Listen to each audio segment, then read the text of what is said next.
L'égoïsme ne consiste pas à vivre comme on l'entend, mais à demander aux autres de vivre comme on l'entend. Trop souvent, nous avons cru que l'égoïsme était un excès d'amour pour soi-même, une sorte de vanité triomphante. Mais en vérité, il n'en est rien.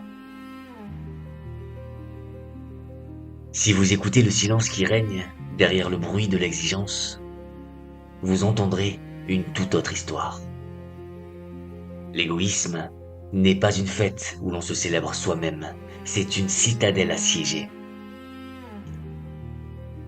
Ce que nous nommons égoïsme est avant toute chose une contraction de l'âme. Imaginez un homme qui, plaignant de manquer d'air, déciderait de ne plus jamais expirer, gardant tout son souffle au creux de sa poitrine. Il ne survit pas, il étouffe. L'égoïsme est ce spasme, cette incapacité temporaire et douloureuse à voir au-delà de sa propre blessure. C'est une prison invisible, tapissée de miroirs, où le jeu prend toute la place, devenant si immense qu'il ne laisse plus aucune particule d'oxygène pour le nous. Je ne suis pas ici aujourd'hui pour juger cette armure de verre. Je ne suis pas ici pour vous demander de la briser par la force. Dans les minutes qui vont suivre, je souhaite vous offrir une compréhension plus vaste. Nous allons, ensemble, observer ce qui se cache réellement derrière ces murs. Car je crois profondément que derrière chaque geste égoïste, il n'y a pas un monstre, mais une peur qui tremble. Si nous parvenons à nommer cette peur, nous pourrons alors desserrer l'étau. Nous pourrons transformer cette énergie de repli en une force d'ouverture. C'est une promesse d'apaisement pour votre cœur et un chemin pour briser la grande solitude qui accompagne toujours celui qui ne regarde que lui-même. Respirons. Le voyage vers l'autre commence par ce retour bienveillant vers soi.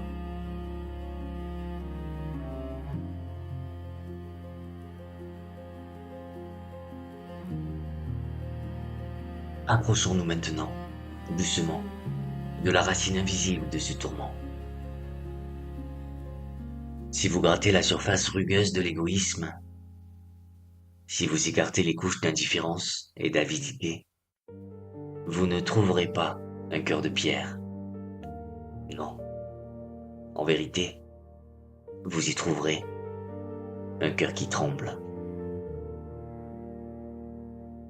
Car l'origine profonde de l'égoïsme n'est pas la haine de l'autre, mais une peur ancienne et viscérale. La peur du manque. L'être que l'on qualifie d'égoïste, et peut-être avez-vous déjà ressenti cette crispation en vous-même, vit dans une réalité intérieure semblable à une terre dévastée par la sécheresse. Pour lui, le monde n'est pas un jardin abondant, mais un champ de bataille où les ressources sont rares. Il se comporte comme un survivant en temps de famine. Dans son esprit, il n'y a pas assez d'amour pour tout le monde. Il n'y a pas assez de temps, pas assez de lumière, pas assez de reconnaissance. Une voix intérieure lui chuchote sans cesse. Si tu ne prends pas tout maintenant, il ne restera rien pour toi. Et si tu n'as rien, tu n'es rien. Permettez-moi de vous conter une histoire, une image pour éclairer cette obscurité. Imaginez un homme marchant seul dans un immense désert. Après des jours d'errance, assoiffé et brûlé par le soleil, il découvre un puits, une source d'eau claire, fraîche et miraculeuse. Mais au lieu de boire et de se réjouir, la peur le saisit à la gorge. Il regarde l'horizon vide et se dit Et si quelqu'un d'autre venait? Et s'il buvait mon nom? Et si la source tarissait? Alors, au lieu d'étancher sa soif, cet homme se met à construire. Il bâtit de hauts murs autour de son puits. Il entasse des pierres, frénétiquement, jour et nuit, pour cacher son trésor aux yeux du monde. Il monte les murs si haut qu'ils finissent par masquer le soleil. Il les construit si épais qu'il n'entend plus le chant du vent. Bientôt, il se retrouve seul, enfermé dans l'ombre de sa propre forteresse. Assis à côté d'une eau qu'il n'ose même plus boire de peur qu'elle ne finisse. Voyez-vous le drame de cet homme? Il ne meurt pas de soif. Il meurt de l'isolement qu'il a bâti pour protéger sa soif. Il pensait que le danger venait des autres, mais le véritable péril était le mur lui-même. C'est ainsi que fonctionne l'égoïsme. Nous érigeons des barrières pour protéger notre temps, notre énergie, nos émotions, persuadés que si nous donnons, nous serons vidés. Nous oublions cette vérité fondamentale. L'eau qui ne circule pas devient croupie. L'amour qui n'est pas partagé s'étiole. Je vous dis cela pour déposer un baume sur votre jugement. Si vous vous reconnaissez dans ce portrait, ou si vous souffrez de l'égoïsme d'un proche, respirez. Ne condamnez pas. Ce que vous percevez comme de la froideur ou de la méchanceté n'est souvent qu'une panique silencieuse. Derrière le masque de l'adulte qui veut tout garder pour lui, il y a un enfant intérieur effrayé, un enfant qui doute profondément de sa propre valeur. Cet enfant croit qu'il doit posséder pour exister. Il crie « C'est à moi », non par tyrannie, mais parce qu'il cherche désespérément à se rassurer, à combler un vide immense. Il essaie d'ancrer son existence dans la matière, car il ne sent pas la solidité de son âme. Alors, regardons cet égoïsme non plus comme un péché, mais comme une blessure. C'est le symptôme d'une insécurité profonde qui a oublié que la vie est généreuse. Comprendre cela, c'est déjà commencer à faire tomber la première pierre du mur. C'est réaliser que la soif ne s'apaise pas en gardant l'eau, mais en acceptant que la source, en vérité, est inépuisable.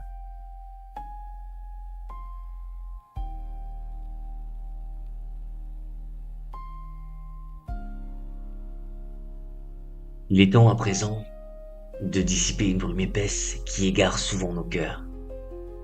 Il y a une confusion, une erreur ancienne, qui nous empêche de guérir et qui pèse lourdement sur vos épaules.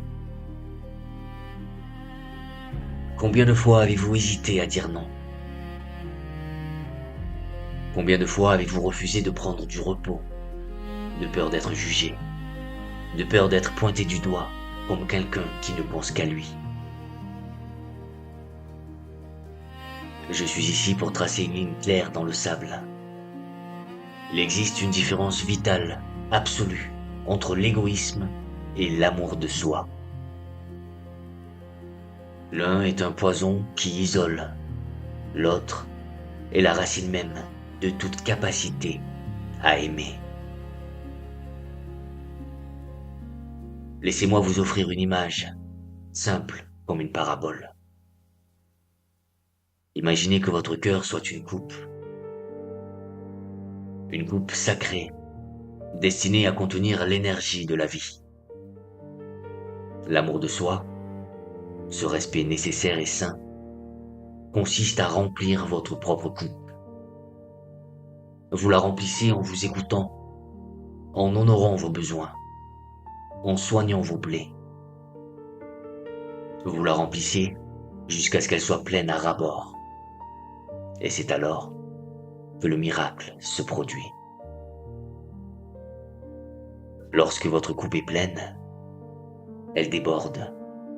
Et ce qui déborde, ce surplus d'énergie, de joie et de présence, devient une offrande pour le monde.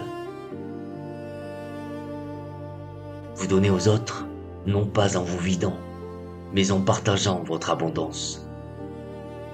Votre générosité n'est plus un sacrifice qui vous épuise, mais un ruissellement naturel.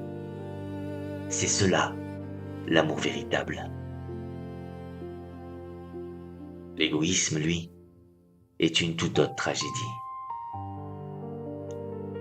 L'égoïsme, c'est marcher dans le monde avec une coupe percée.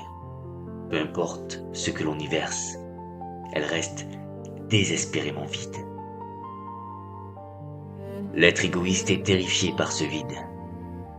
Alors, dans sa panique, il se tourne vers la coupe des autres.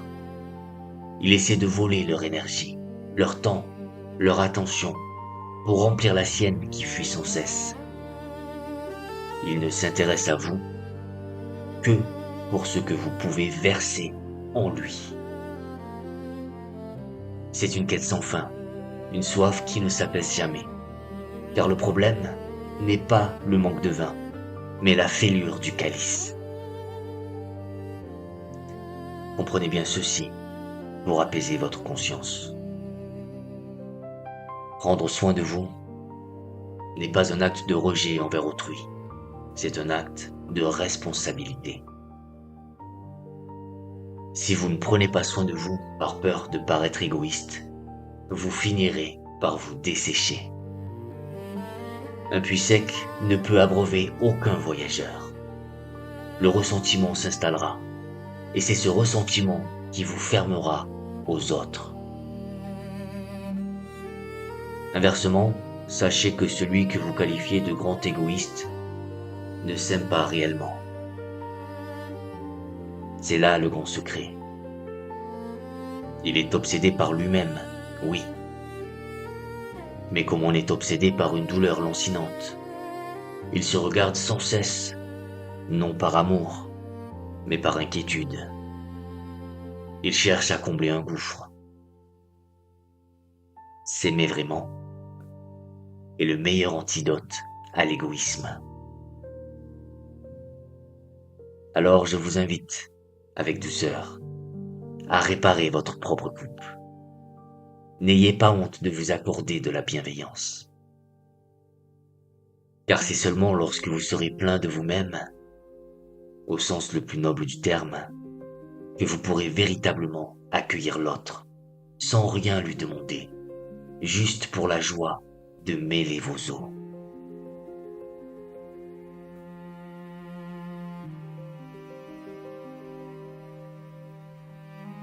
Il nous faut maintenant avoir le courage de regarder la vérité en face, non pas pour vous accabler, mais pour éclairer les zones d'ombre où le froid s'installe.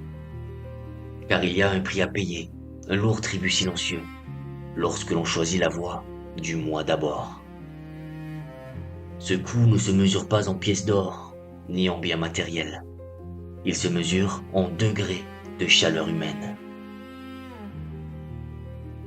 Lorsque l'égoïsme devient le maître de la maison, une étrange saison s'installe dans le cœur, un hiver sans fin. C'est la conséquence inévitable de celui qui traite les autres comme des moyens et non comme des fins. Lorsque l'autre n'est plus un mystère à découvrir, mais un outil à utiliser pour satisfaire un besoin, ce lien sacré se brise. Et dans cette brisure, le froid s'engouffre. Souvenez-vous du vieux mythe du roi Midas. On raconte souvent cette histoire comme une leçon sur l'avidité, mais je vous invite à l'écouter aujourd'hui comme une tragédie de la solitude absolue. Midas avait obtenu ce pouvoir de changer tout ce qu'il touchait en or. Au début, il s'en réjouit. Il croyait posséder le monde. Mais bientôt, l'horreur se révéla. Lorsqu'il voulut manger, le pain devint du métal dur dans sa bouche. Lorsqu'il voulut boire, le vin se figea en pépites imbuvables. Et pire que tout, lorsqu'il voulut étreindre sa propre fille pour trouver du réconfort, elle se changea en une statue froide et sans vie. Voyez-vous la terrible vérité de cette fable? L'égoïste est un Midas moderne. Il ne transforme pas les choses en or, mais il transforme ses relations en transactions. Il touche le monde avec les gants de son propre intérêt. Et ce faisant, il tue la vie qui l'entoure. Il cherche à se nourrir de l'autre, mais on ne peut pas se nourrir d'un objet. On ne peut pas boire à la source d'un cœur que l'on a soi-même asséché. Comme Midas, l'égoïste finit par mourir de faim. Une faim émotionnelle terrible, assis au milieu de ses richesses, entouré des gens qui ne sont plus pour lui que des décors. C'est là le piège cruel de cette armure. En refusant de s'intéresser véritablement à l'altérité, le monde devient minuscule. Imaginez vivre dans une pièce dont les murs sont tapissés de miroirs. Où que vous regardiez, vous ne voyez que vous-même, vos désirs, vos peurs, vos opinions. Au début, cela semble rassurant, mais très vite, l'air manque.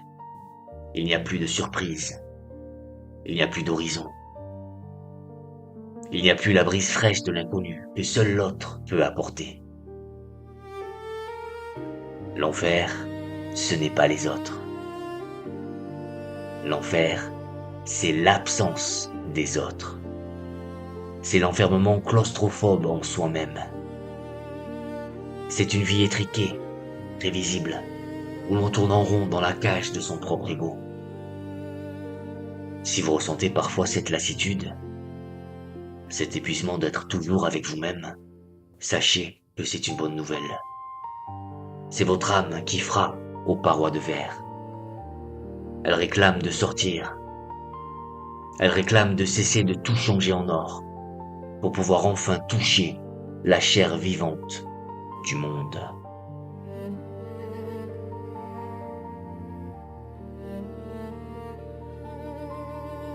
Comment, alors, quitter cette chambre des miroirs?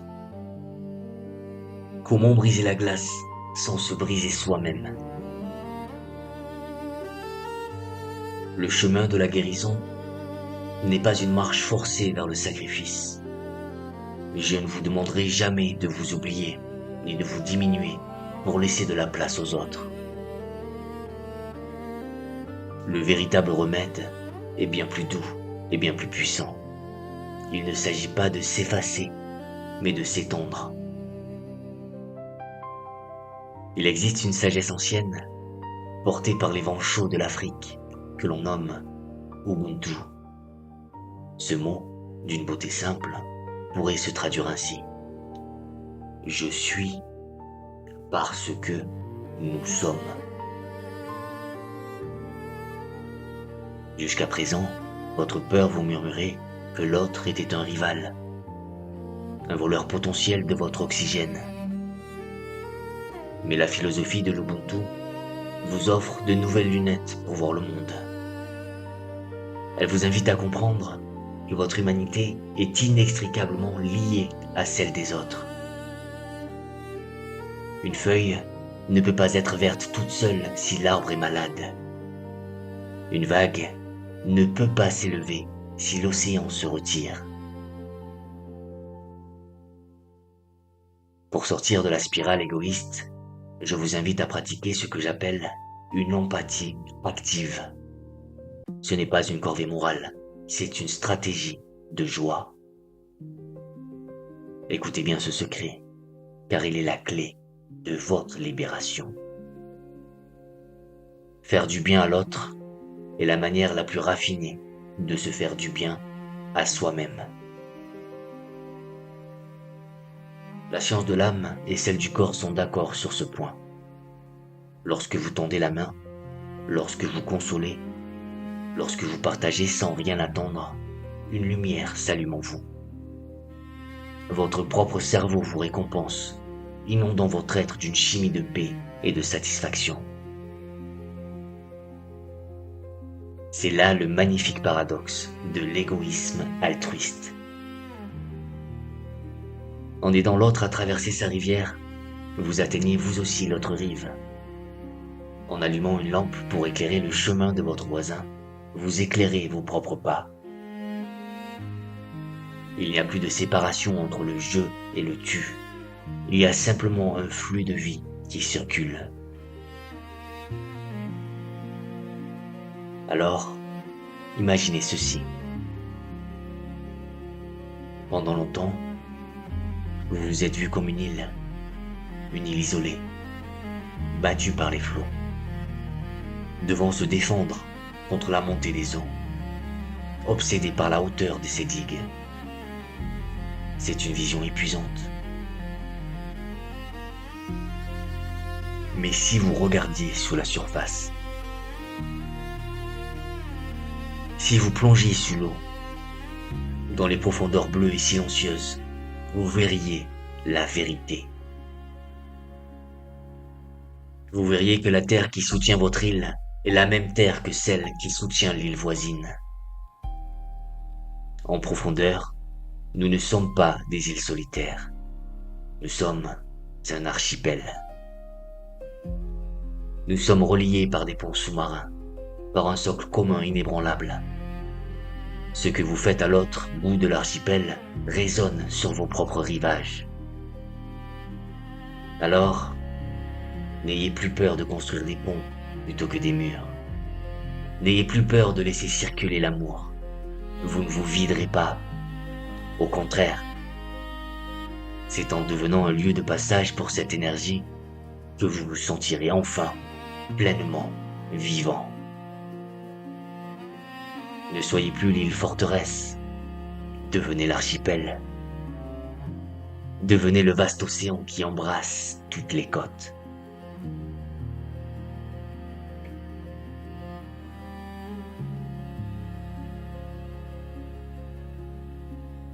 Nous voici arrivés au terme de ce voyage intérieur.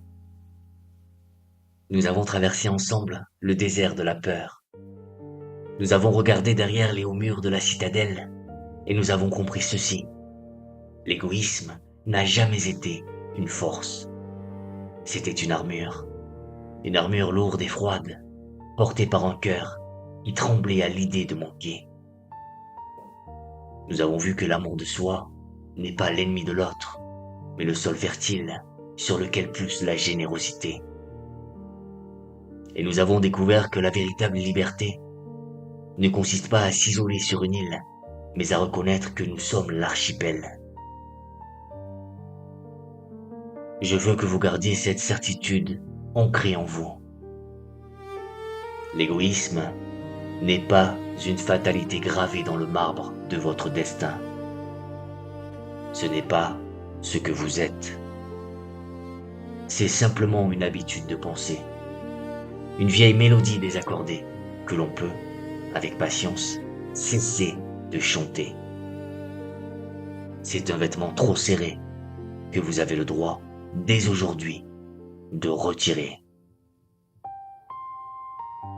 La véritable grandeur de l'être humain, sa noblesse la plus pure, ne réside pas dans ce qu'il parvient à retenir dans ses poings fermés. Elle réside dans sa capacité à ouvrir les mains. Elle réside dans ce moment sacré où il accepte de dissoudre les frontières rigides de son petit moi pour toucher, enfin, à l'universel. Alors, avant de nous quitter, j'ai une invitation pour vous. Une invitation douce, légère comme une plume. Aujourd'hui ou demain, lorsque vous retournerez au monde, posez un acte simple. Offrez une écoute véritable à quelqu'un. sans préparer votre réponse, juste pour entendre son âme.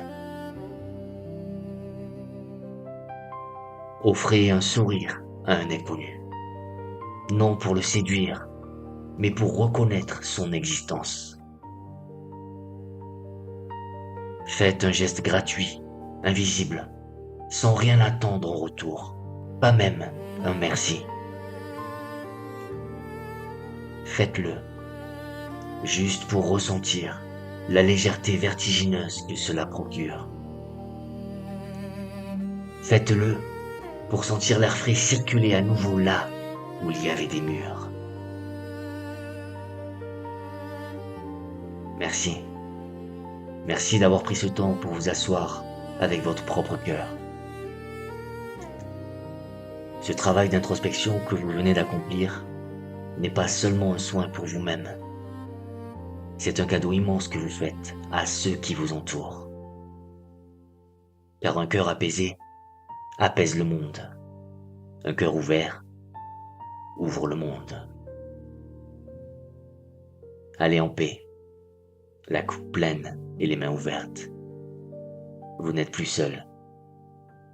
Vous êtes reliés.